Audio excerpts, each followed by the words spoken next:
Muy bien, lo primero que tenemos que ver, doctores, viene a ser la clasificación, ¿correcto? Acá te traigo una clasificación básicamente, o mejor dicho, de importancia clínica, ¿ya? Clasificación de importancia clínica.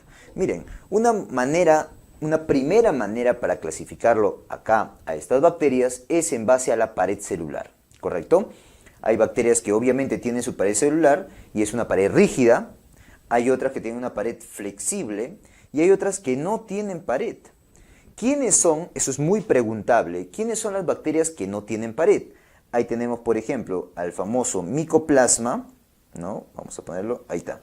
Mycoplasma, como por ejemplo tenemos al Mycoplasma pneumoniae, Mycoplasma hominis, por ejemplo. Recuerda que Mycoplasma pneumoniae te va a dar, por ejemplo, neumonías atípicas, ¿correcto?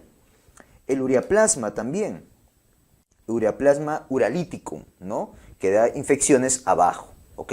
Muy bien, entonces Mycoplasma, Ureaplasma son importantes recordar que no tienen pared celular, ¿no? La importancia en el tratamiento es que ellas, por ende, no van a poder recibir antibióticos que estén dirigidos hacia la síntesis de pared celular. Nada que ver, porque no tienen pared, no tiene lógica, ¿correcto? Fácil, muy bien. Datitos que puedes acordarte.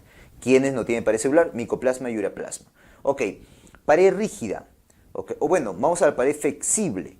En la pared flexible, doctores, es una pared que le hace adoptar una forma a la bacteria, como si fuera una espiroqueta, como una culebrita, ¿correcto? Justamente de ahí, por eso, estas tres bacterias que te voy a presentar, se les conoce como las espiroquetas, porque su pared es flexible. ¿Quiénes son las espiroquetas? Treponema, Borrelia y Leptospira. El treponema, principalmente el treponema pallidum, que nos va a dar, pues, doctores, de la famosa sífilis, ¿ok? El Borrelia, hay Borrelia, por ejemplo, recurrentis, que te va a dar la fiebre recurrente. Hay la Borrelia burgdorferi, ¿no? Que te va a dar la famosa enfermedad de Lyme, ¿ok? La Leptospira también es otra espiroqueta. Ahí tenemos a la Leptospira interrogans, la cual te va a dar la leptospirosis. ¿Correcto? Muy bien. Entonces ahí tenemos esas dos principales al lado. En el medio tenemos a aquellas bacterias que tienen pared rígida, ¿ok? Unicelular de vida libre, ¿ya?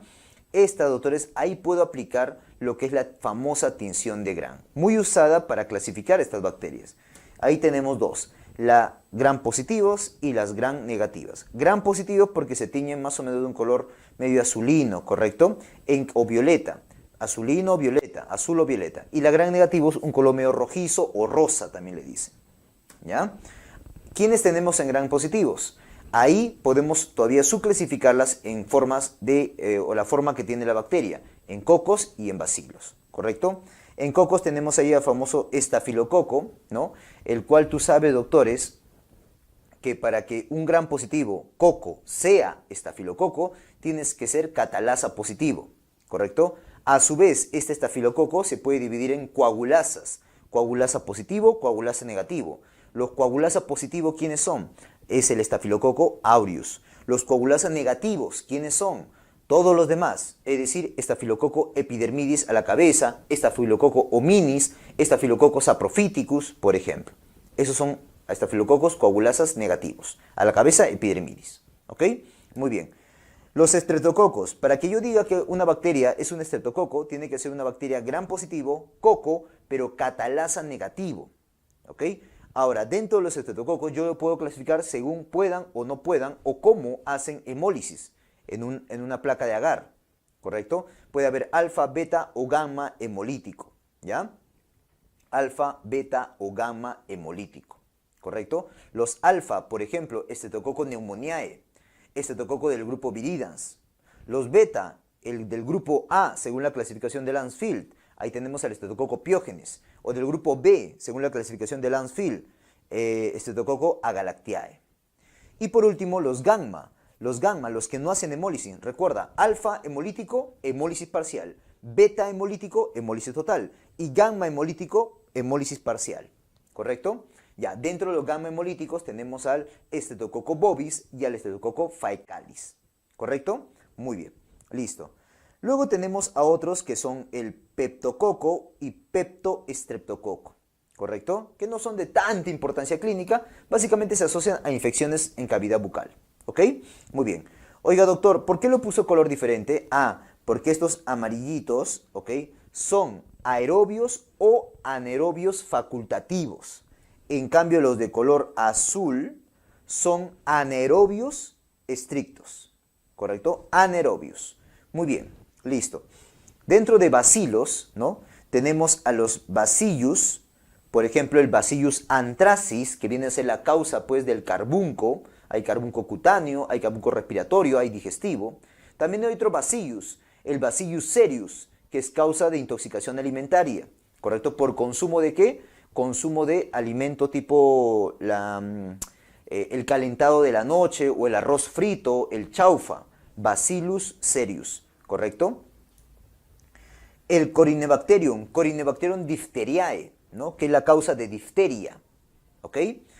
Tenemos a Listeria, la famosa Listeria monocitógenes, que en pacientes inmunosuprimidos te puede llevar pues a meningitis, a sepsis, y también en neonatos y en ancianos. O sea, la Listeria monocitógenes, para que haga su enfermedad clásica, que viene a ser la sepsis y la meningitis, tiene que ser en extremos de la vida, bebés, neonatos, por ejemplo, lactantes menores, y ancianos, o si no, un inmunosuprimido, ¿correcto? Si no, te hace una diarreíta nada más. Listeria monocitógenes, ¿correcto? Erysipelotrix, ese es el Erysipelotrix russipatiae, el cual te va a generar la famosa erisipeloide.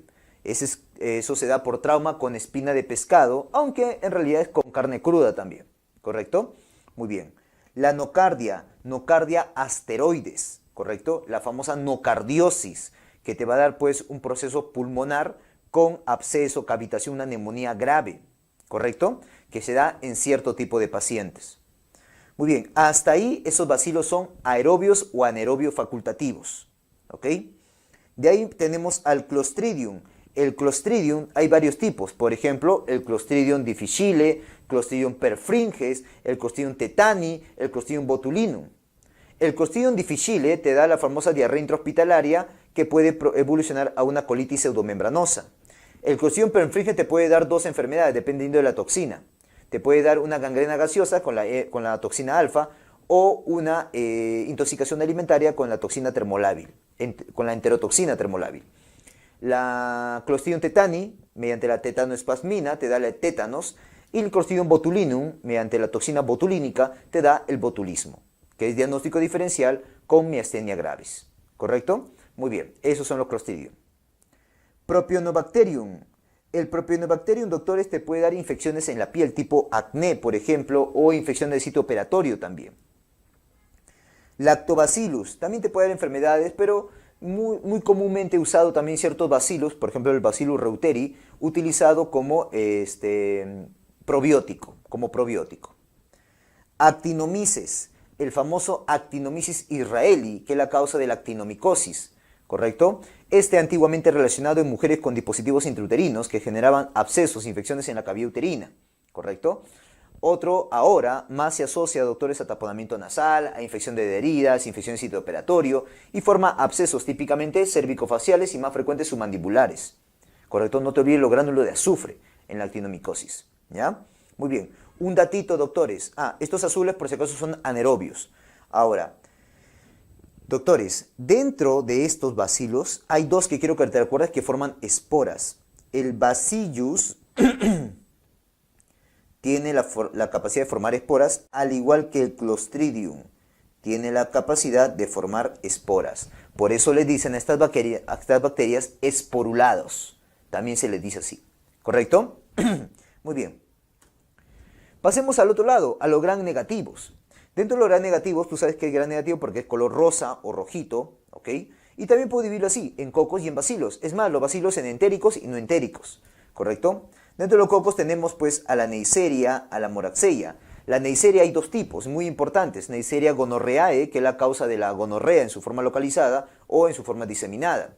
La Neisseria meningitis, que te va a dar pues meningitis, meningococcemia o la meningitis fulminante. ¿Ok? La Moraxella, doctores, por ejemplo, hay una Moraxella angularis, que te da un tipo de conjuntivitis, ¿ya? Otra Moraxella, por ejemplo, la Moraxella catarralis, que es la tercera causa más frecuente de otitis media aguda y también de sinusitis, ¿ya? Y de ahí tenemos una que es anaerobio, que es la Veillonella. No es tanta importancia clínica acá. Veillonella, ¿ok? Dentro de los bacilos gram negativos, tenemos, por ejemplo, a la Escherichia, la más importante y la más frecuente, la Escherichia coli, que hay varios tipos. La Escherichia coli uropatógena, que te causa ITU, las que hacen enfermedades digestivas, tipo diarreas. Ahí tenemos a la enterotoxigénica, enteropatógena, enteroagregativa, la enteroinvasiva y la enterohemorrágica, ¿correcto? También tenemos otra E. coli, o bueno, las mismas E. coli que pueden llevarte a infecciones perinatales, tipo pues doctores endometritis o infecciones neonatales, tipo sepsis, tipo meningitis, ¿ya? En neonatos. La Klebsiella, ahí tenemos la Klebsiella pneumoniae, ¿correcto? Klebsiella pneumoniae, que te da de la famosa neumonía pesada. Enterobacterias, Serratia, Proteus, ¿no? El famoso Proteus mirabilis, que es muy móvil porque tiene muchos flagelos. La Salmonella, la más importante, la Salmonella notifis. Ahí tenemos a la, por ejemplo, Salmonella enteridis. Las notifi te hacen salmonelosis y las tifi o paratifi te dan fiebre tifoidea. Vamos a ver eso. La Shigella característicamente te da diarrea, ¿no? Hay varios tipos de Shigella. Sonei, ¿cómo se llama? La Shigella flexneri, que es la más frecuente, ¿correcto? La Sonei, que es la más leve. Hay Shigella también Dysenteriae, que su serotipo 1 se relaciona a Shu, por ejemplo, ¿ok? La Yersinia, hay Yersinia enterocolítica, que te hace un cuadro gastrointestinal, parecido a una TB, por ejemplo, una TB enteroperitoneal se parece, ¿ya? Pero hay otra Yersinia que es más importante, la Yersinia pestis, que es la causa de la peste, ¿correcto? Muy bien, vamos a ver eso. Su reservorio, que es el roedor, cómo se transmite, pues, a través de la pulguita, que es la Xenopsidia chiopis. El vibrio, el famoso vibrio cholerae, que es la causa de ¿quién? Del cólera, ¿correcto? Es esa diarrea profusa que en menos de 24 horas te lleva a un shock hipovolémico. Recuerda que la toxina del cólera llega a su gangliosio GM1, ¿ok? Campylobacter jejuni. Hay otros Campylobacter, por ejemplo, Campylobacter fetus, por ejemplo. Pero más importante acá, Campylobacter jejuni, que es causa de diarrea, una diarrea de tipo disentérica. Claro, primero acuosa y luego disentérica, típico de lactantes, asociado a aves, palomas, ¿correcto? Helicobacter pylori, que se asocia a gastritis, a úlcera péptica, ¿ok? Hasta ahí, esos eran aerobios o anaerobios facultativos. De ahí tenemos a bacteroides, por ejemplo, Bacteroides fragilis, que es importante en infecciones intraperitoneales o intraabdominales, ¿correcto? Por ejemplo, en pacientes posoperados. O en apendicitis, por ejemplo, es la bacteria más frecuentemente encontrada. Fusobacterium también tenemos ahí, ¿correcto? Fusobacterium, que te puede dar la angina de Vincent. Bacilo no entérico, ahí tenemos a la Pseudomonas. Ahora sí, la más importante es la Pseudomonas aeruginosa, ¿correcto? La toxina A, muy importante, más potente, mejor dicho, ¿correcto? Con su toxina A. Hay que recordar ahí los antipseudomónicos, ¿ok? Hay cierto tipo de penicilinas, las cefalosporinas, como por ejemplo ceftazidima, ¿no? Los aminoglucosios, el Astrionan, los Carbapenem, etc. ¿Ya? Muy bien. Acinetobacter, ¿correcto? Ahí tenemos, por ejemplo, Acinetobacter baumannii, que te puede dar ciertas neumonías, ¿ya? A Haemophilus, hay, por ejemplo, el Haemophilus influenzae, que el tipo B era clásicamente la causa, pues, de la epiglotitis, neumonía, meningitis, ¿no? Ya no se ve tanto gracias a la vacuna, obviamente. Bartonella, hay 3 Bartonellas que tienes que recordar: la Bartonella genselae, la Bartonella quintana, la Bartonella basiliformis. La genselae, ¿ok?, te va a dar pues la enfermedad por arañoso de gato o angiomatosis basilar también. La quintana te va a dar la enfermedad o la fiebre de las trincheras o angiomatosis basilar también, dependiendo de la inmunidad del paciente. Y la Bartonella basiliformis, que en su forma aguda te va a dar la fiebre de la oroya y en su forma crónica te va a dar la verruga peruana. Juntas forman lo que es la enfermedad de tu papi, Carrión. ¿Correcto? Muy bien. Brucella, ahí tenemos Brucella la más frecuente, la Brucella melitensis, no es la única, hay otras, ¿correcto? Pero la más frecuente es melitensis, ¿ya? Que te va a dar una zoonosis muy importante llamada brucelosis, que tiene varios sinónimos: enfermedad de Bank, fiebre ondulante, fiebre mediterránea, ¿correcto? Muy bien. Legionella, la Legionella neumófila. Legionella pneumófila, ¿correcto? La cual te va a dar, doctores, una fiebrecita parecida a la gripe, conocida como enfermedad de Pontiac. Enfermedad de Pontiac, ¿ya? Y en su otra forma de neumonía, es así, doctores, es una neumonía mixta, atípico, con componente atípico en la placa y componente típico en la placa. O sea, tú le pides una placa, hay patrón intersticial y además patrón de consolidado, ¿correcto? Muy bien. Bartonella o Bordetella, la famosa Bordetella pertussis, que es la causa de la tosferina, ¿correcto? Muy explicado esto en pediatría. Tenemos la Francisella también, ¿no? La Francisella tularensis, que te da la famosa tularemia, ¿no? Tularemia. La Pasteurella multósida, que tiene que ver con los conejitos, ¿correcto? Muy bien. Y así, ¿no? Bueno, ahí tenemos entonces, doctores, tipos de bacterias. Te he hecho un repaso, una manera de clasificarlas. Hay otras bacterias incluso que las puedo llamar como especiales. A esta también la voy a llamar especiales, ya para fines de dictado, ¿correcto? A las que no tienen pared, o mejor dicho, a las que tienen pared flexible, conocidas como espiroquetas, a estas de acá sin pared, y a estas de acá abajo voy a llamarlas bacterias especiales, ¿no? Acá tengo clamidia, coxiella, ehrlichia, por ejemplo, rickettsia, los mycobacterium también pueden entrar ahí, que son los famosos bar positivo, ¿no? Recuerda que es un bar positivo porque tiene su ácido micólico en su pared, ¿ya? Muy bien, esa vendría a ser entonces, doctores, una clasificación de importancia clínica de las bacterias, ¿ok? Muy bien. Veamos, doctores, bacterias gram negativas, bacilos. Infección por Escherichia coli. Infección por Escherichia coli, ¿correcto? Este Escherichia coli, doctores, ¿qué infecciones te puede dar? Te puede dar una infección urinaria, ¿correcto? Te puede dar una gastroenteritis o infecciones importantes neonatales, ¿ok? En infección urinaria, bueno, antes que eso, antes de ver cada infección, un dato sobre la E. coli. Debes acordarte que la E. coli es la más frecuente y la más importante de todas las Escherichias, ¿ok? Además, recuerda que es el comensal más frecuente del tracto gastrointestinal, ¿correcto? Pregunta de examen. Con respecto a la infección urinaria, simplemente recordarte que es la causa más frecuente tanto en pediatría como en adultos, ¿correcto? Es la causa más frecuente de hito en 80-85% de los casos. Tú lo sabes eso. La vía como llegó hacia la vía urinaria es vía ascendente, no te olvides, ¿correcto?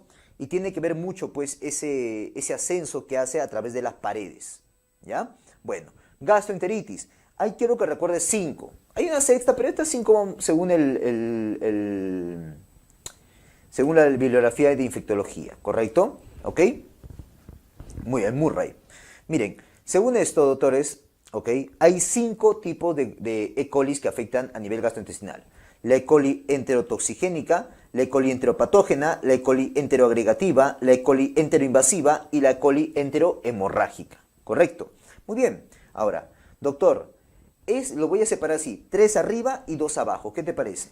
Estas 3 de arriba, doctores, si es que van a ser, porque no siempre hacen clínica, pero si es que van a hacer clínica, o sea, una gastroenteritis, ¿dónde afectarán? A nivel del intestino delgado, ¿correcto? Llevándote una diarrea de tipo acuosa. En cambio, la E. coli enteroinvasiva y la E. coli enterohemorrágica, si van a afectar, afectan el intestino grueso, llevándote una diarrea de tipo disentérica, ¿correcto? Mira la diferencia. Ahora, datitos más que quiero que te acuerdes, con respecto, por ejemplo, a la E. coli enterotoxigénica. Esta yo puedo decir que es la más frecuente de estas E. coli. Además, no te olvides que es la causa de diarrea del viajero, es la causa de diarrea, la causa más frecuente de diarrea en mayor de 2 años y la causa más frecuente de diarrea en adultos. Estoy hablando de diarreas de qué tipo? Diarreas acuosas. Diarrea de tipo acuosa. ¿Correcto? Muy bien. Y abajo, la E. coli enterohemorrágica también, quiero que recuerdes, le puedo considerar como la más grave. ¿Ok?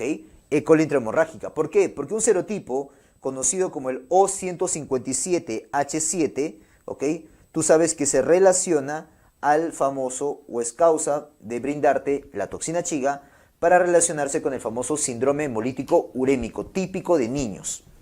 Típico de los menores de 5 años, el conocido CHU-D positivo o CHU típico también le dicen, ¿correcto? Muy bien. Infecciones neonatales, Bueno, acá dos tipos de infecciones muy importantes. Recuerda que E. coli en neonatos es la segunda causa más frecuente tanto de sepsis neonatal como de meningitis neonatal. Eso se ve en neonatología. Ahora, un datito. El tipo de E. coli que te lleva a la meningitis neonatal, datito, ¿de qué cepa es? De la cepa K1. Cepa K1, ¿ok? Para meningitis neonatal. Muy bien. Y no solamente estas infecciones neonatales, ¿no? También se ha visto infecciones en endometrio, ¿no? La fiebre puerperal también puede ser causado por E. coli, ¿ok? Muy bien. Bacterias gram negativos, bacilos, infección por Klebsiella pneumoniae, ¿ok? Esta te da un tipo de neumonía extrahospitalaria. Dato de epidemia, doctores, factores de riesgo, o sea, ¿en qué paciente se va a presentar este? Se va a presentar en pacientes alcohólicos, en pacientes diabéticos o en pacientes con EPOC, ¿correcto? En ellos tienes que pensarlo. Es un tipo de neumonía extrahospitalaria, por si acaso. La clínica, doctores, se trata de una neumonía grave. Es una neumonía grave que va con necrosis, cavitación, abscesos, empiemas, etc. El paciente obviamente va a venir con clínica de infección, o sea, fiebre, tos, puede llegar incluso hasta dificultad respiratoria, ¿ok? Y típicamente hace esto, una tos con esto de acá, con jalea de grosella, o sea, ese es el jalea de grosella, por ejemplo, ese aspecto es el esputo que sale, tos con jalea de grosella. Acuérdate, ¿dónde más escuché jalea de grosella yo? También escuché jalea de grosella, por ejemplo, en intususcepción, ¿correcto? Ok, muy bien. Invaginación intestinal en niños. Muy bien. Y le gusta afectar el lóbulo superior derecho. Por eso, para el diagnóstico, sería importante que le pides una placa y vas a ver ahí la clásica imagen por la cual se le brinda el nombre a este tipo de neumonía. Por esta imagen que tiene, es que se le brinda el nombre de neumonía pesada. ¿Por qué, doctor? Ah, ya. Como hay tanta secreción, tanta pus, tanto absceso ahí, esto pesa. Al pesar, abomba la cisura hacia abajo. Mira cómo lo ha bombado hacia abajo, donde está la flecha blanca. ¿Correcto? Muy bien. Por eso adopta ese nombre de neumonía pesada. No te olvides, Klebsiella pneumoniae. Tratamiento, doctor, carbapenems, ¿ok? Que es un tipo de betalactámico, fluoroquinolonas y cefalosporina de cuarta generación. ¿Correcto? Cualquiera de ellos puedes optar. Muy bien. Infección por Proteus mirabilis, causa ITU. Puede dar otras infecciones también, ¿ok? Pero acá vamos a ver la de ITU.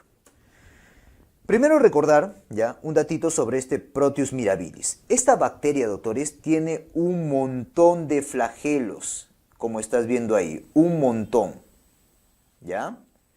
Por tal motivo, como tiene un montón de flagelos, es muy, pero muy móvil. Es muy móvil, ¿correcto? Recuerda ese datito. También recuerda que esta bacteria es ureasa positivo. No te olvides, una bacteria importante, no es el único, pero una bacteria importante, representante del tracto urinario, que además es ureasa positivo, Proteus mirabilis, ¿ok? Pero si yo te digo una bacteria importante, representante del tracto gastrointestinal, que es ureasa positivo, ¿quién es? Helicobacter pylori, ¿correcto? Muy bien. Factores de riesgo, ¿en quién se puede presentar? En pacientes que tienen, por ejemplo, algún tipo de uropatía obstructiva o aquellos que tienen sondaje urinario permanente. En ellos tienes que pensar este tipo de infección, ¿ok?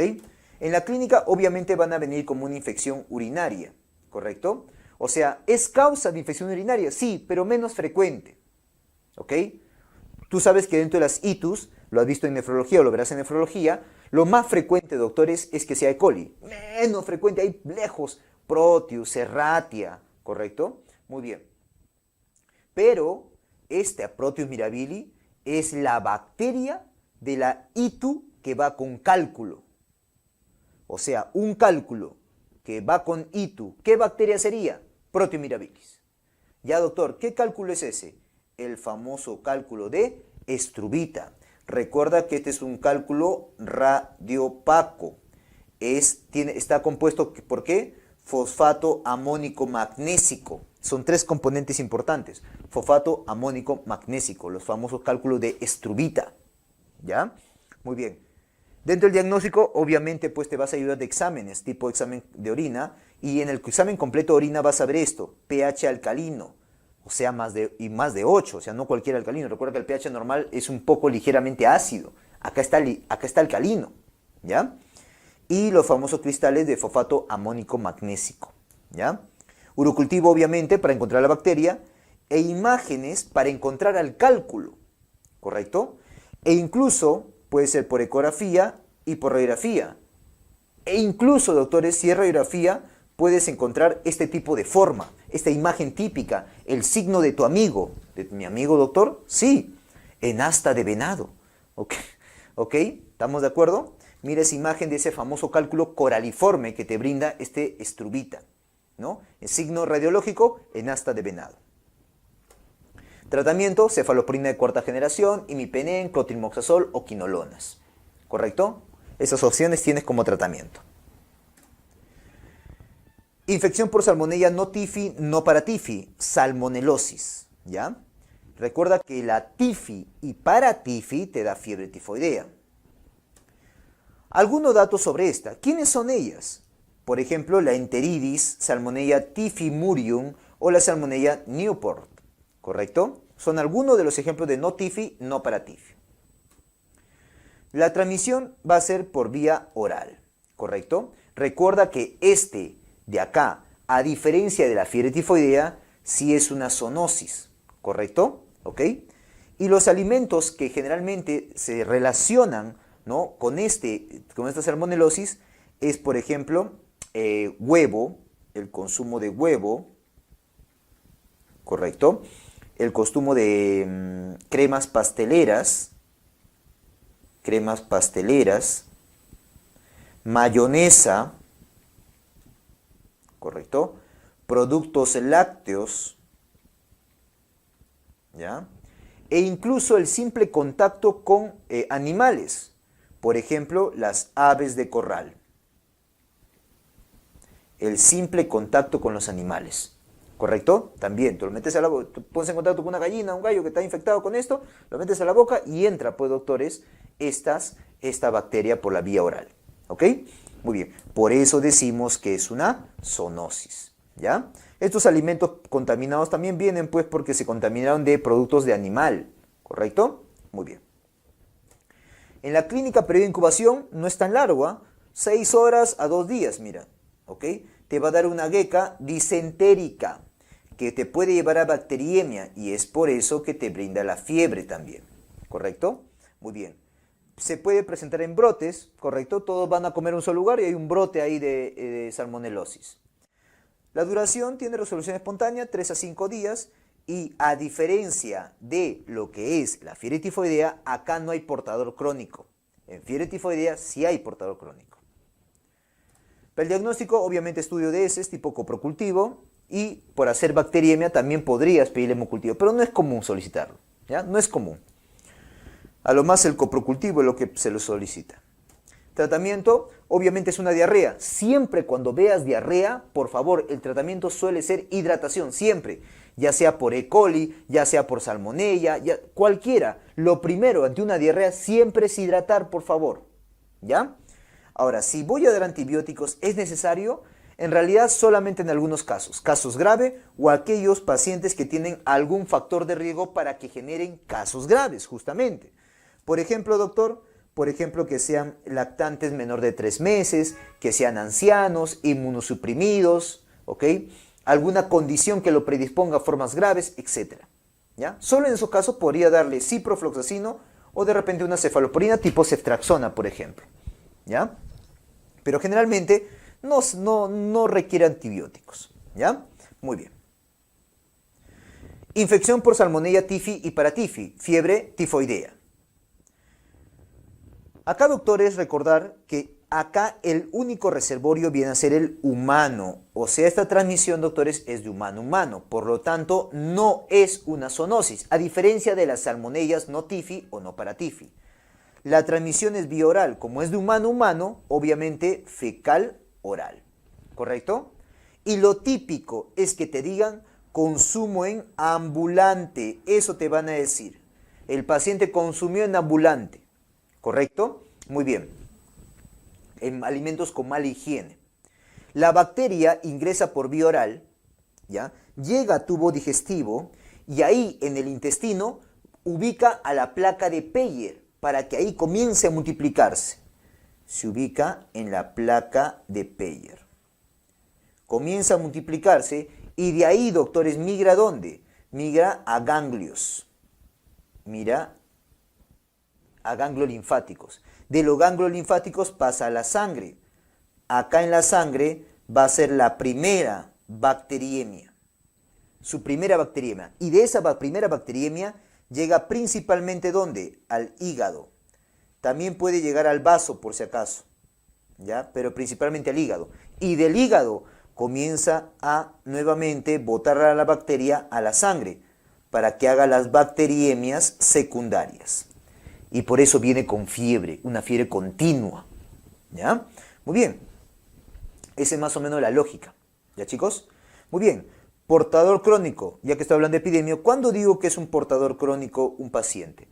Es un portador crónico cuando por más de 12 meses, o sea, más de un año, elimina a la bacteria, ya sea por heces o ya sea por orina. ¿Correcto? Muy bien. En la clínica, recuerda que esta fiebre tifoidea es conocida como una fiebre entérica, ¿ya? Es la presentación de fiebre entérica de la Salmonella tifio para tifi. Su preincubación es 1 a 2 semanas, ¿correcto? Y clásicamente se la divide en 4 semanas. La primera semana es la del ascenso de la fiebre. Como estás viendo, es un ascenso en picos, ¿correcto? En la segunda semana es de la enfermedad establecida, donde vemos la clínica clásica pues, de la fiebre tifoidea. La fiebre que es una fiebre continua. Aparece el famoso signo de Faguet. ¿Qué es el signo de Faguet? Es la bradicardia relativa. Es una bradicardia rara. ¿Por qué rara? Porque aparece en el contexto de una fiebre. ¿Qué tiene eso de raro, doctor? Recuerda que normalmente en la fiebre uno hace taquicardia. Acá no. Hace, doctores, bradicardia. Eso se llama signo de Faguet. Cefalea, ¿no? Rociola tífica, o sea, un exantema parecido a la rociola, solamente que es en el contexto de una fiebre tifoidea. El estado físico, que es el malestar, el decaimiento, el cansancio que tiene el paciente. La visceromegalia, que es inespecífico. Y te puede hacer tanto diarrea como estreñimiento, ¿ah? Te puede hacer los dos.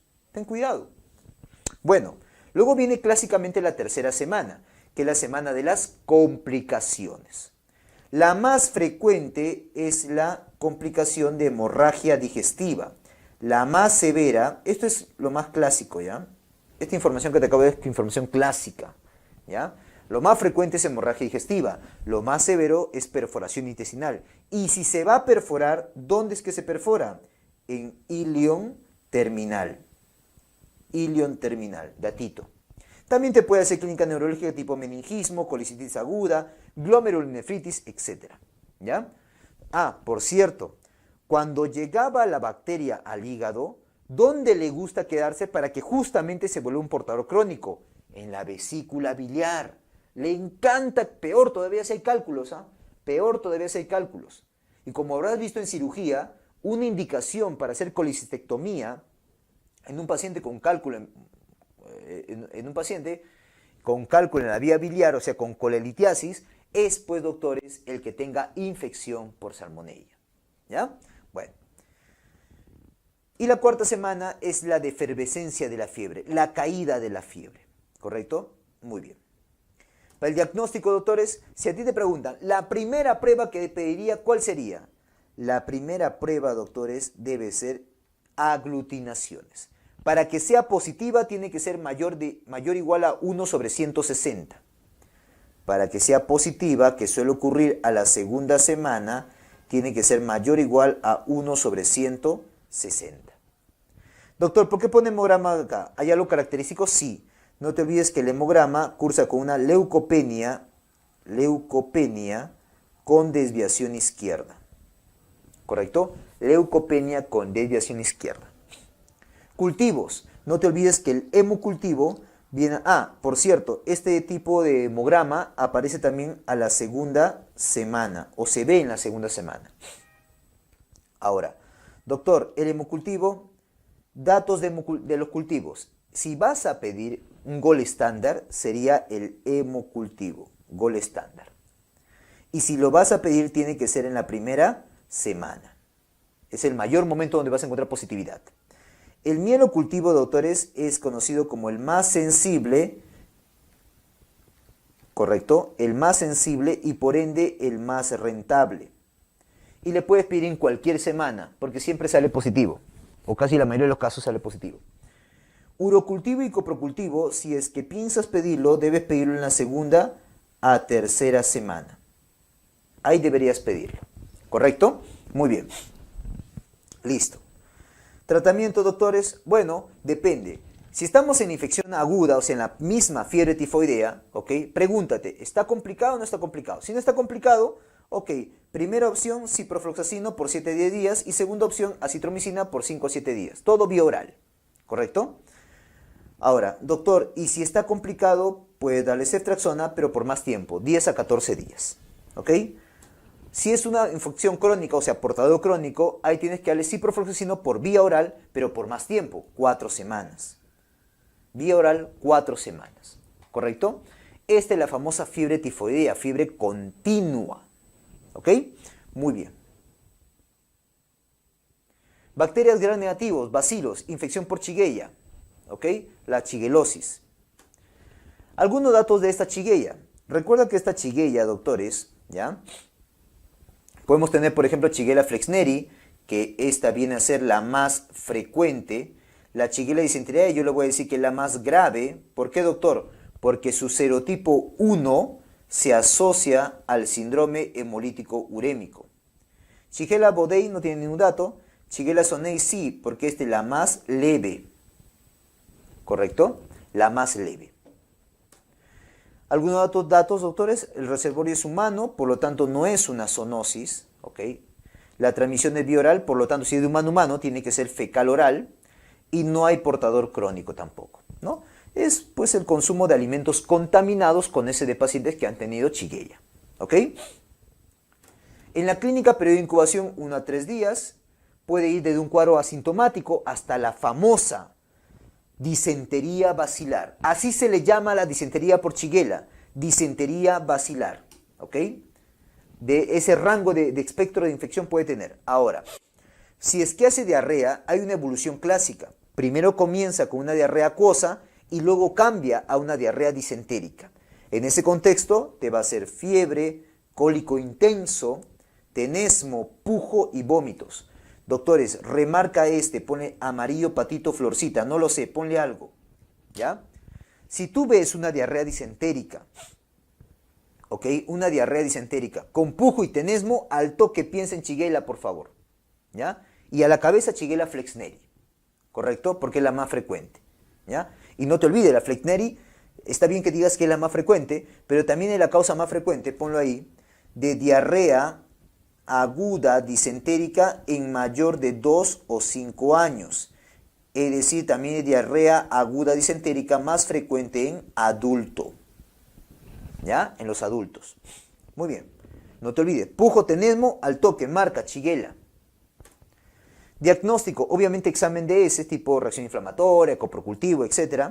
¿no? Y dentro del coprocultivo, ahí te dejo 3 cultivos que encontré por ahí que pues, deberías usar para Shigella. Tratamiento es una diarrea. ¿Qué es lo primero? Hidratación. Es lo primero, doctores. Ya sea vía oral o ya sea endovenoso, dependiendo del estado de hidratación. Ahora, si vas a dar antibióticos, solamente lo darías en casos graves o pacientes con factor de riesgo. ¿Ya? Por ejemplo, quinolonas o acitromicina. Quinolonas o acitromicina. O sea, ciprofloxacino me refiero. Complicaciones. Puedo dividirlas en 2 grupos. Las intestinales, ¿correcto? Y las sistémicas.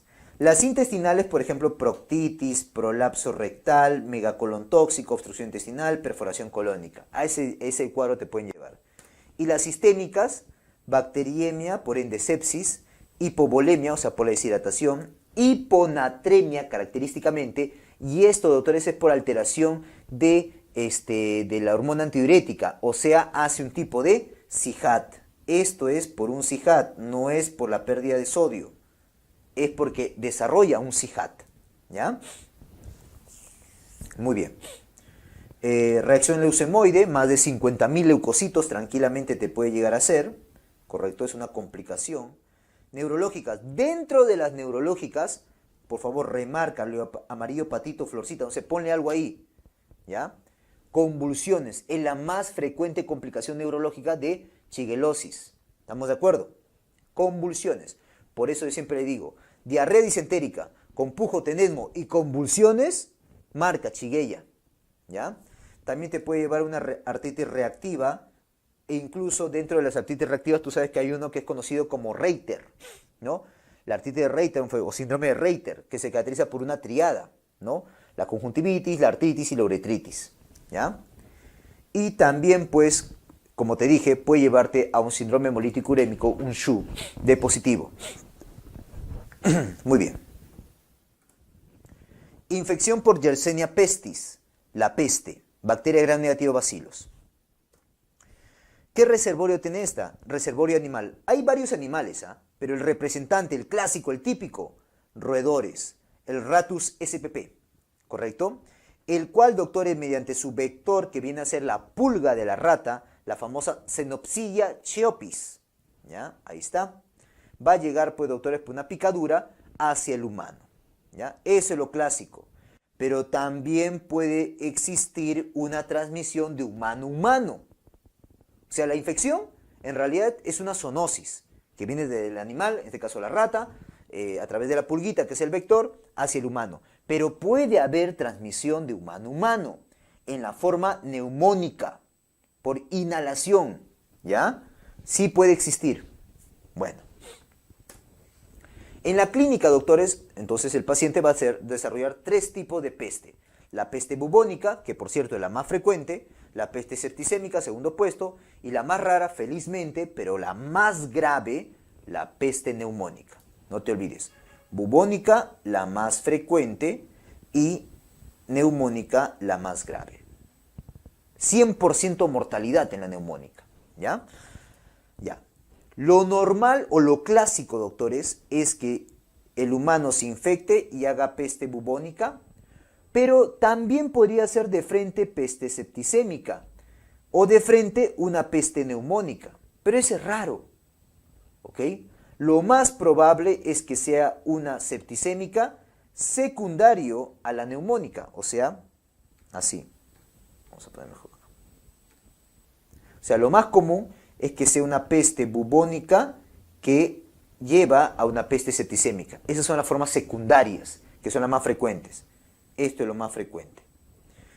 Igual acá, que sea una peste bubónica que lleva a una neumónica. Esto es lo más frecuente. ¿Correcto? Que sean secundarias. Ya, muy bien. La peste bubónica, doctores, hay una picadura inaparente, o sea, no se acuerda el paciente que le ha picado una pulguita, ¿ya? Viene con fiebre, escalofrío, cefalea, debilidad. Doctor, esa es clínica inespecífica. Entonces, ¿qué yo marcaría? Así que, ¿de qué tengo que guiarme para decir que esta es una peste bubónica? De los bubones, pues, ¿no? Doctor, ¿y los bubones qué cosas son?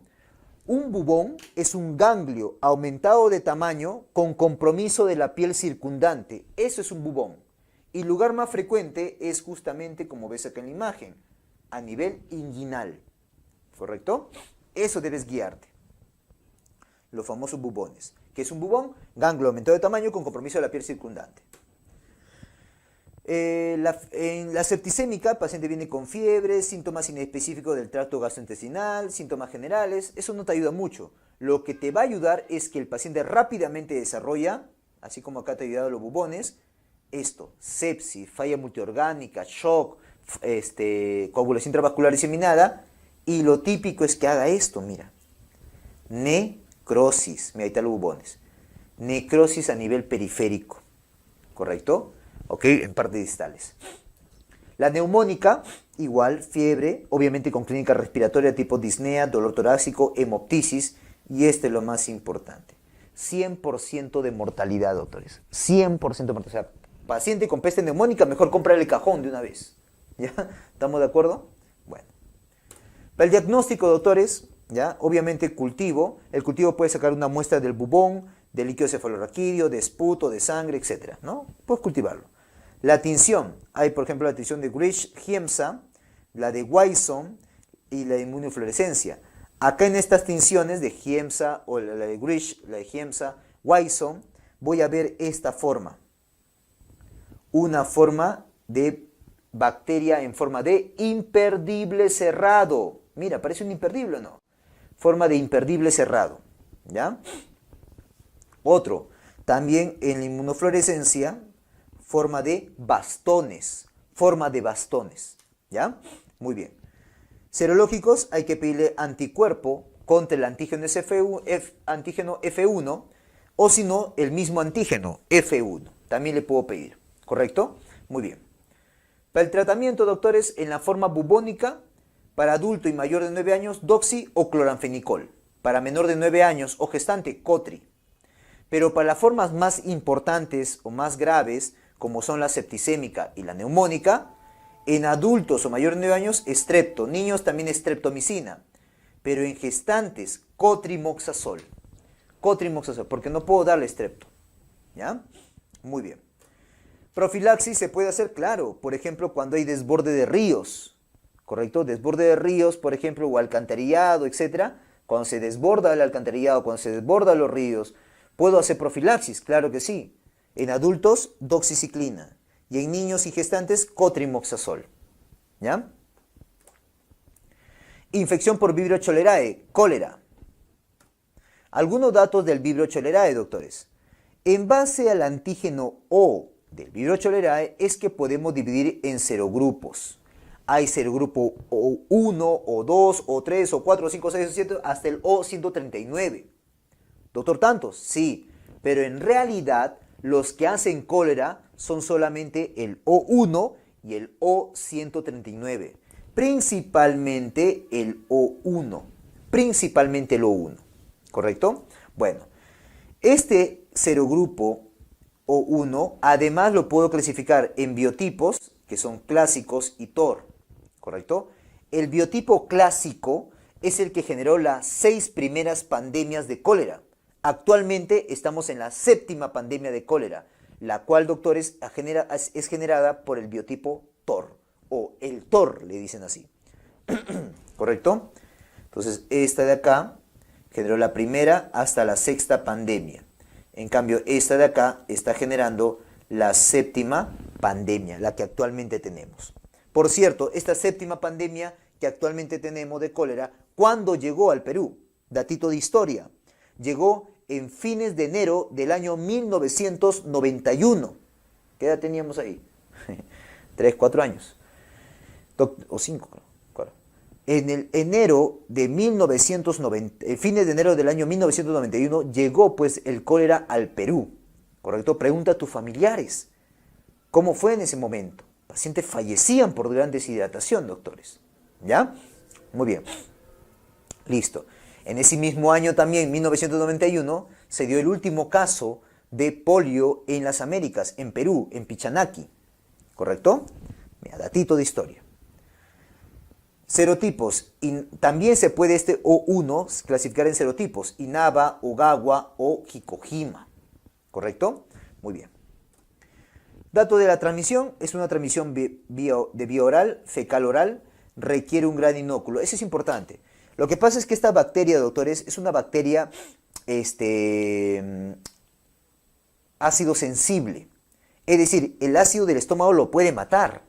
Entonces, para que se bypasse ese estómago, o sea, para que lo pase bien el estómago y llegue al intestino y haga la enfermedad, requiere un gran inóculo, ¿correcto? O sea, tienes que comer bastantes bacterias. A eso voy.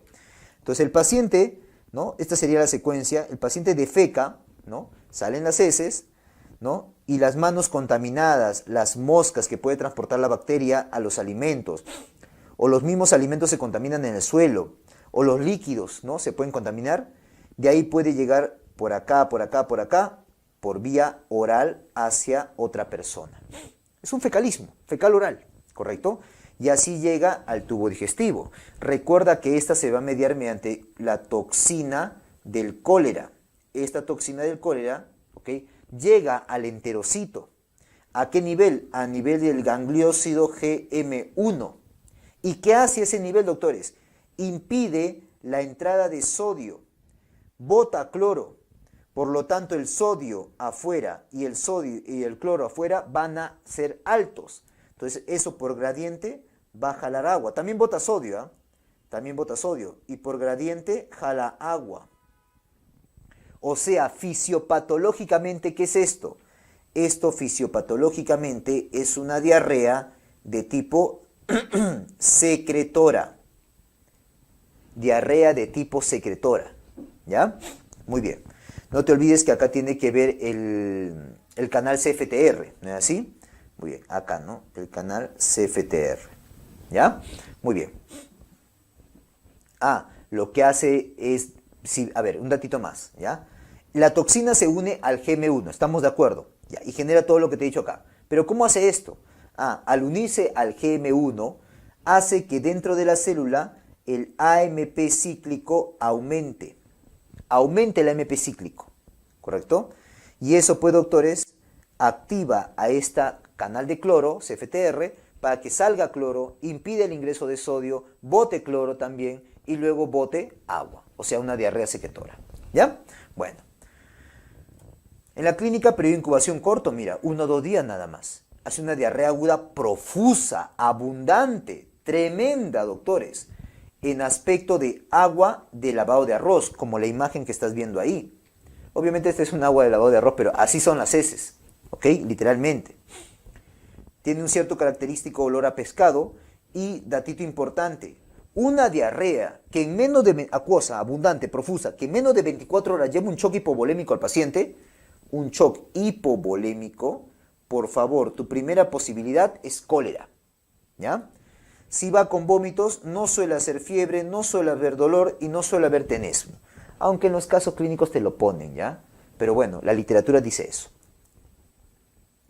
Para el diagnóstico, hemograma voy a ver leucocitosis y hay un cultivo, el cultivo TCBS, el cual cuando está creciendo la bacteria hace un color amarillento, bien amarillo, como estás viendo ahí, bien amarillo, ¿ya? Es el agar TCBS, N-agar TCBS. Tratamiento, lo primero, es una diarrea, hidratación, ya sea por vía oral, con sales de rehidratación oral, las antiguas, la que tiene 90 miliequivalentes de sodio, la de alta osmolaridad, ¿ya? O por vía endovenosa, como por ejemplo la solución polielectrolítica, ¿ya? ¿Estamos de acuerdo? Antibióticos, también, si vas a dar antibióticos, sería doxiciclina o tetraciclina, si es que vas a antibiótico. No es importante el antibiótico, porque el paciente no se va a morir por la infección, se va a morir por la deshidratación, ¿ok? Por eso lo primero es hidratar, es una diarrea. Infección por Campylobacter jejuni, bacteria gram negativa, bacilo, diarrea por Campylobacter. Reservorios, hay reservorios animales. Dentro de ellos, por ejemplo, las aves. Aves de corral, palomas también, por si acaso, ¿ya? Ese dato te van a decir en el caso clínico. La transmisión es vía oral. Por lo tanto, es una zoonosis, viene del animal, ¿no? Una zoonosis, ¿ya? Contacto con animales infectados también, ¿ok? Ingesta de alimentos crudos como leche y agua no tratada. Miren pues, acá está el animal. El animal, doctores, tipo aves de corral o palomas, ¿no? El mismo animal, tipo el ave, tipo tu pollo a la brasa, tu pollo sancochado, no lo sé. Ahí mismo puedes traer a la bacteria. O si no, este animal se pone en contacto con agua o con alimentos, no lo sé, y eso lo ingiere el paciente. O de repente también se pone en contacto con otros animales, típicamente los ganado vacuno, que luego le extrae la leche, se infecta y te da la leche, y ahí también puedes consumir eso e ingerir la bacteria, ¿correcto? Igual la transmisión es vía oral. ¿Ok? Muy bien, por eso digo, contacto con animales infectados, ingesta de alimentos crudos o agua no tratada, o alimentos en general. Periodo de incubación de unos 7 días, va con fiebre, dolor abdominal y al igual que Shigella, primero hace una diarrea acuosa y luego una diarrea disentérica. ¿Ya? Primero acuosa y luego disentería. Diagnóstico, obviamente un examen de heces tipo coprocultivo y tratamiento, lo primero, como te dije siempre, es la hidratación. Lo primero. Y antibiótico también podría. Y si le vas a dar un antibiótico, ¿qué antibiótico le darías? Doctor, Macrólidos. Tú sabes eso. Macrólidos. El más usado actualmente, acitromicina. Recuerda que Campylobacter jejuni estamos hablando, es la causa más frecuente de diarrea aguda disentérica en menor de 2 o 5 años. Menor de 2 o 5 años, ¿correcto? Muy bien. Bacterias gram negativos, bacilos, infección por pseudomonas, diferentes infecciones. Algo de la bacteria. La más importante es la Pseudomonas aeruginosa. Su exotoxina A es la más potente. Y es una bacteria, como tú sabes, oportunista. O sea, se va a meter cuando el paciente esté con una inmunidad baja, cuando el paciente esté muy enfermo, cuando el paciente esté neutropénico, cuando el paciente tenga una pérdida de continuidad de la piel, por ejemplo, los quemados. Y están viviendo en los ambientes intrahospitalarios. Le encanta la humedad. Le encanta vivir en la humedad a la Pseudomonas. ¿Ok? Muy bien. Factores de riesgo, por ejemplo, paciente inmunosuprimido, paciente con pérdida de continuidad o pérdida de barreras, como por ejemplo los pacientes quemados. ¿Ok? O pacientes, por ejemplo, que están con algunos dispositivos, como por ejemplo ventilador mecánico, catéter urinario permanente, catéter venoso periférico, catéter venoso central, etc. Por ahí se puede meter. Recuerda que le gustan los ambientes húmedos. El ventilador mecánico, el corrugado, todo está húmedo. El catéter urinario permanente está húmedo. La vía periférica, la vía central, están húmedas. En la clínica, ¿qué enfermedades pueden hacerte, doctor? Por ejemplo, ectima, ¿no? Enfermedades o infecciones que te puede hacer. Es causa en otorrino, por ejemplo, de otitis externa difusa o esta imagen que es de la otitis externa maligna. ¿Ok? También te puede hacer queratitis. Queratitis, como has visto, verás en oftalmología, es una úlcera central. También te puede hacer ITU en pacientes que tienen sonda. Pacientes con ventilador mecánico, pacientes inmunosuprimidos, te puede llevar a neumonía. O bacteriemia y por ende también sepsis. ¿Correcto? Para el diagnóstico hay que cultivarlo.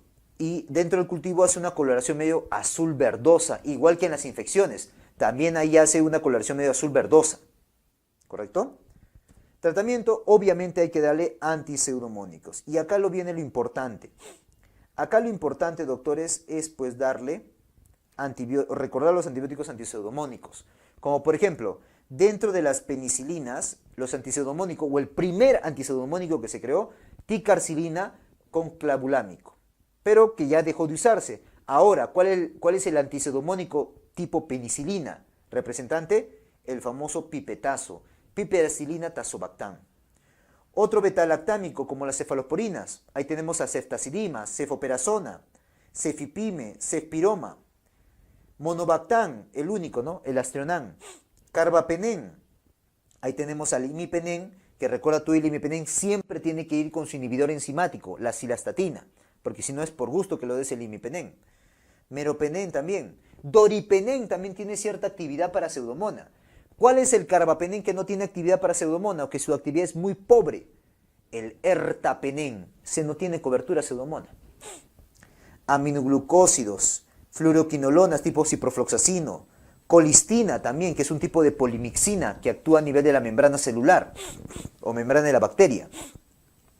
Muy bien. Estos son los antibióticos antipseudomónicos que quiero que recuerdes, ¿ok?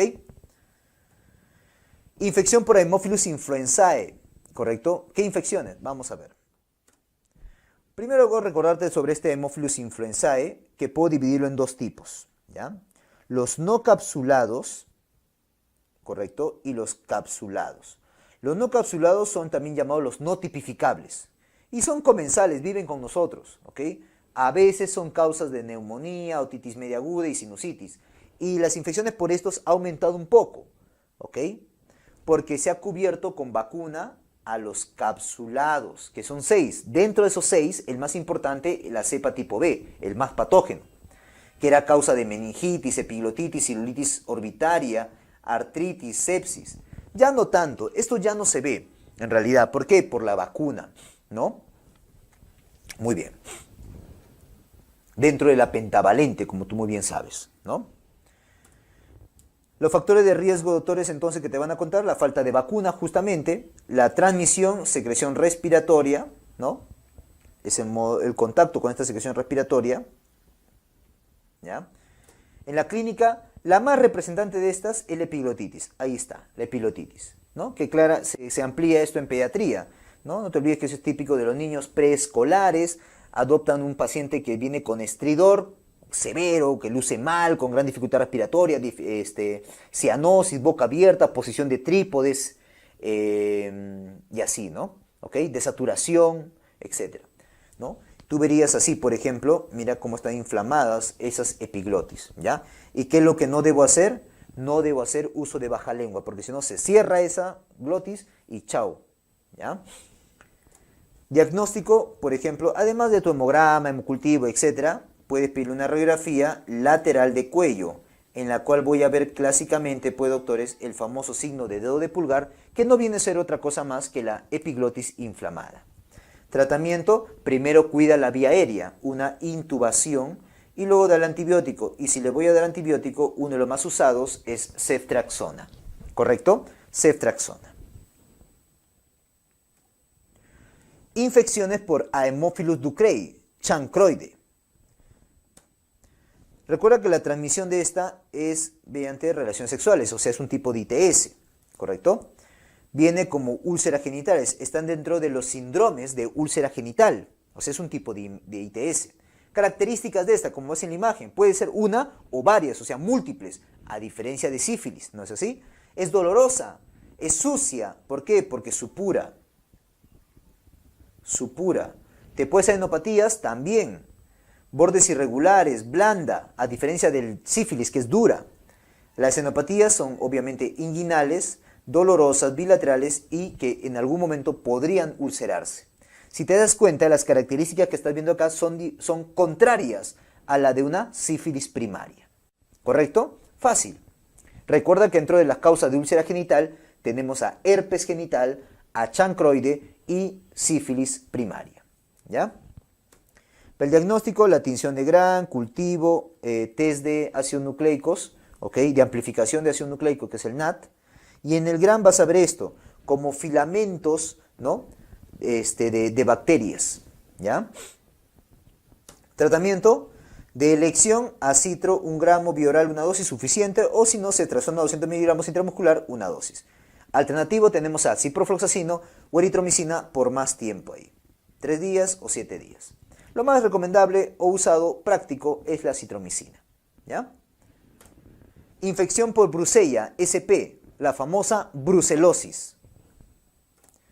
Algo que recordar de esta Brucella: recuerda que este gran negativo es muy pequeño, ¿ah? Es uno de los más pequeños gran negativos que hay, ¿ya? Hay varios, mira. Hay Melitensis, Suis, Abortus canis, Niotomae, Ovis, y cada uno con su animalito, ¿ya? ¿Cuál es el más frecuente? Este de acá. La Brucella melitensis es la más frecuente, de ganado caprino, ¿correcto? De ganado caprino. En la epidemiología podemos ver acá los sinónimos de brucelosis. A la brucelosis, ¿cómo también le puedes llamar? Le puedes llamar fiebre ondulante, fiebre mediterránea, enfermedad de Bang, B-A-N-G, ¿correcto? También le puedes llamar así a esta famosa brucelosis, ¿correcto? ¿Ok? No te olvides, pues, sus sinónimos de brucelosis: enfermedad de Bang, fiebre mediterránea, fiebre ondulante, ¿correcto? El brucelosis mismo, ¿ya? Muy bien. Reservorio animal, sí, por lo tanto es una zoonosis, a diferencia de fiebre tifoidea, ¿no? Que no era una zoonosis. La transmisión: hay dos tipos de transmisión: transmisión directa o transmisión indirecta. La transmisión directa es contacto directo con el ganado caprino, ¿correcto? Ahí pues te van a decir que es un trabajador de camal, te van a decir que es un veterinario, ¿correcto? O que es un criador. Eso te van a decir, ¿ok? En cambio, en la indirecta es por consumo de los derivados lácteos, leche, yogur, ¿correcto? Queso, etc. Consumo de derivados lácteos. ¿Correcto? Muy bien. Llega al humano, doctores, ingresa al humano, ¿ok?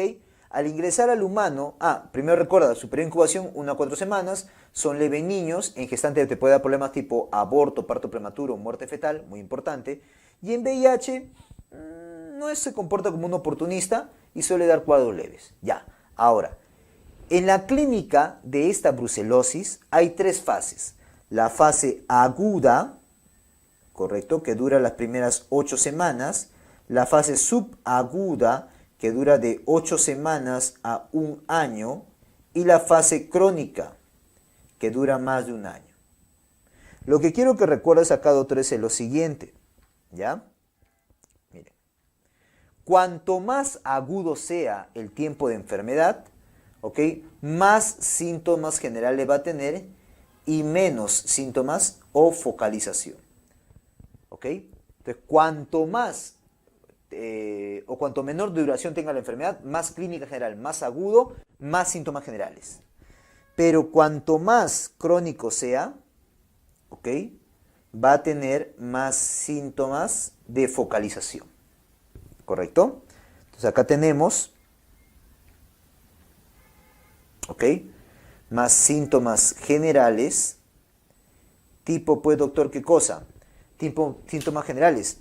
Fiebre, cefalea, visceromegalia, diarrea, dolor abdominal, ¿ok? La famosa, apúntalo, sudoración parcelar, ¿correcto? Fiebre vespertina, sudoración parcelar. ¿A ti te dicen eso? Al toque piensa en brucelosis, ¿ya? Nuevamente, síntomas generales, fiebre ondulante, sudoración parcelar, fiebre vespertina, visceromegalia, dolor abdominal, diarreitas por ahí también te puede dar, ¿ok?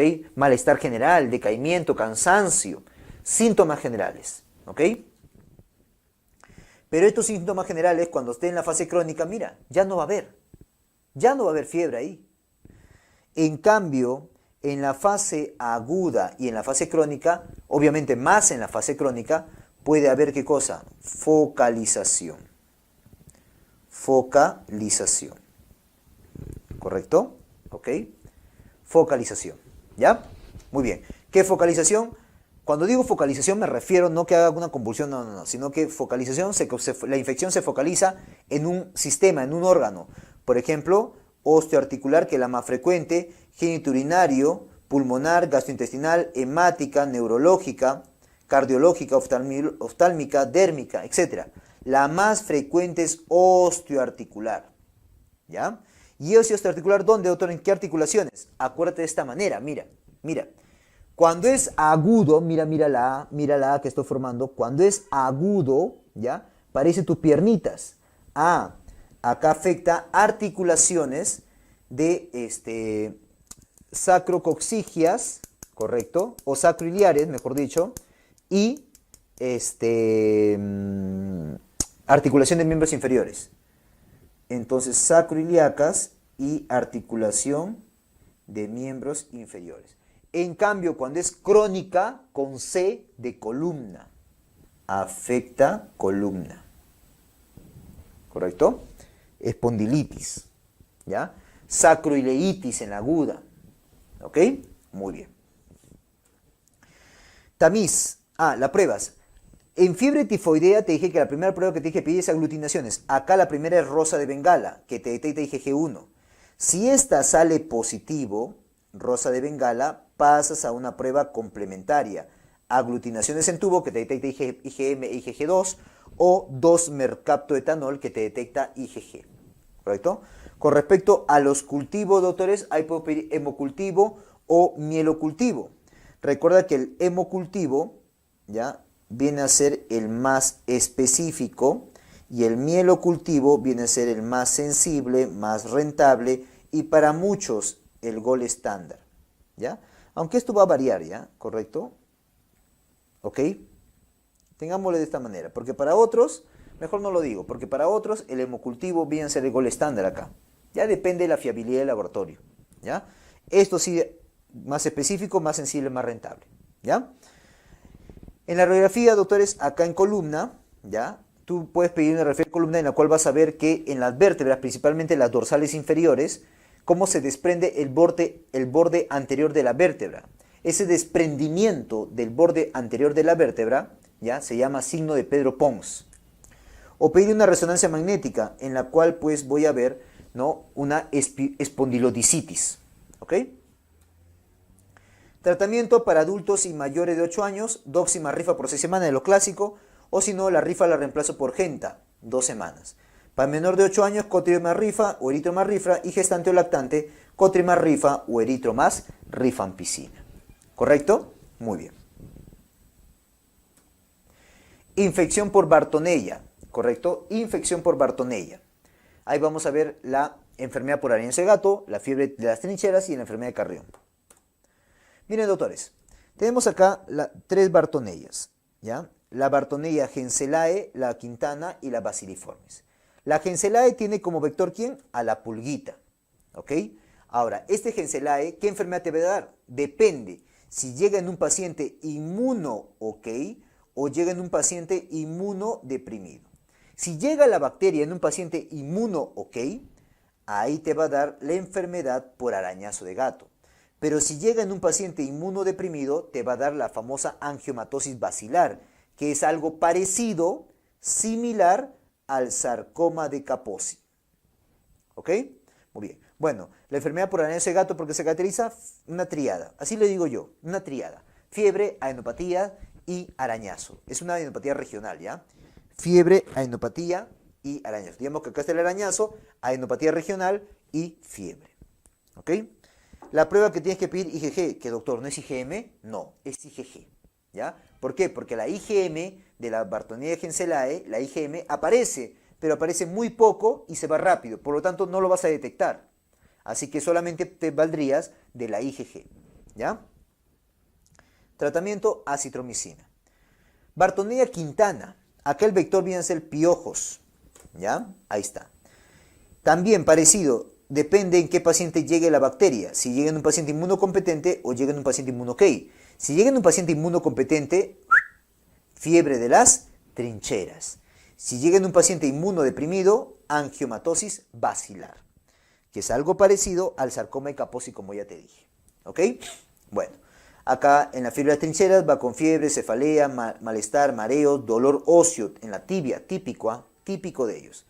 ¿Y por qué se le llaman las trincheras o fiebre de las trincheras? Porque justamente el hacinamiento, la mala higiene, ¿no?, permite el contagio, pues, o el contacto con estos piojos, ¿correcto? Por donde se transmite esta Bartonella Quintana. Serológicos, anticuerpos, PCR, cultivo también, pero puede ser difícil. Dale doxy más genta, doxy por 4 y genta por 2 semanas, ¿ya? Ahora sí, la Bartonella basiliforme, la más importante. Su vector es el mosquito Lutzomia. El mosquito Lutzomia, ¿ya? ¿Qué enfermedad te causa? Recuerda que tiene tropismo, esta bacteria tiene tropismo por 2 células, por los hematíes y por las células endoteliales. La evidencia clínica o la expresión clínica por el tropismo a las células, a los hematíes, es justamente la fiebre de la oroya, la fase aguda. En cambio, el tropismo que tiene esta bacteria a las células endoteliales, eso se expresa clínicamente como la verruga peruana. ¿Ya? Muy bien. Entonces tenemos acá la famosa enfermedad de Tupapi. Enfermedad de Tupapi, ¿quién es? Enfermedad Carrión, pues. ¿Ya? Tiene la fase aguda y la fase crónica. En la fase aguda conocida como fiebre de la oroya y la fase crónica conocida como verruga peruana.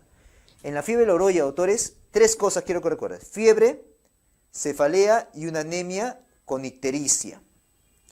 Fiebre, cefalea y anemia con ictericia. Eso, si te hubiera dicho de la selva, piensas en malaria. Pero acá te voy a decir de la sierra, principalmente Ancash. Ahí piensas en ¿quién? En fiebre de la oroya, ¿ya? Y así como fiebre tifoidea tenía su tercera semana de las complicaciones, acá tiene también su semana de la complicación, que es la segunda semana. Y puede ser complicaciones tanto no infecciosas como infecciosas. No infecciosas se basa en los daños del órgano, ¿no? O de órganos. hematológicos, gastrointestinal, cardíaco o cardiológico, neurológicos, etc.